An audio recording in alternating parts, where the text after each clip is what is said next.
Erwan Varguin pour l'Inzer Pipigoudin Littoral Sud. Je suis aujourd'hui au cœur du Lac Tuny. Vous voyez, si vous reconnaissez, c'est la rue du Port qui est juste là avec les commerces. Et je vous propose de découvrir une maison mitoyenne rue Enteglaz. Vous voyez, donc ça appartenait de base à la même famille.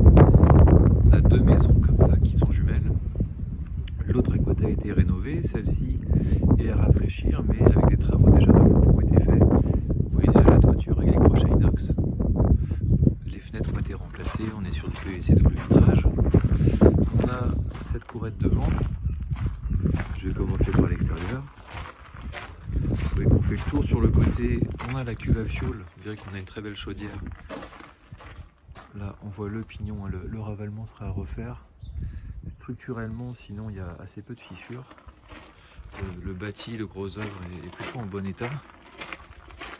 Et on a également une courette à l'arrière avec une sortie depuis un espace débarras.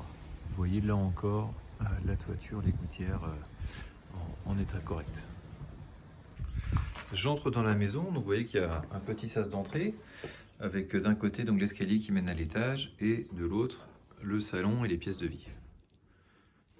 Donc là on est sur un plancher bois, la maison a été entretenue, régulièrement chauffée, où il n'y a pas particulièrement d'humidité, forcément années 50.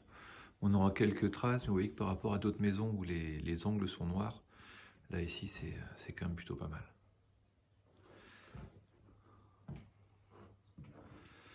Donc là on a un petit carré de distribution avec d'un côté le WC, la pièce qui mène sur le jardin dont je vous parlais tout à l'heure, et enfin la cuisine où vous voyez la chaudière Bosch qui est très récente. Au niveau des travaux, la priorité ce sera à mon avis l'électricité. Ce qui est bien par contre, c'est que vous avez vu que la maison est en état correct et qu'elle est emménageable, quitte à faire les travaux ensuite une fois que vous êtes dedans. Je continue avec l'étage. L'escalier est pas si facile, mais il y a une bonne rambarde en métal, donc ça va, on s'accroche bien. On arrive dans la salle d'eau avec un WC assez ancien qui sera remplacé à mon avis et une baignoire sabot. Je continue avec la première chambre. Donc là, on a deux assez grandes chambres. Vous voyez qu'on n'a pas de mansarde.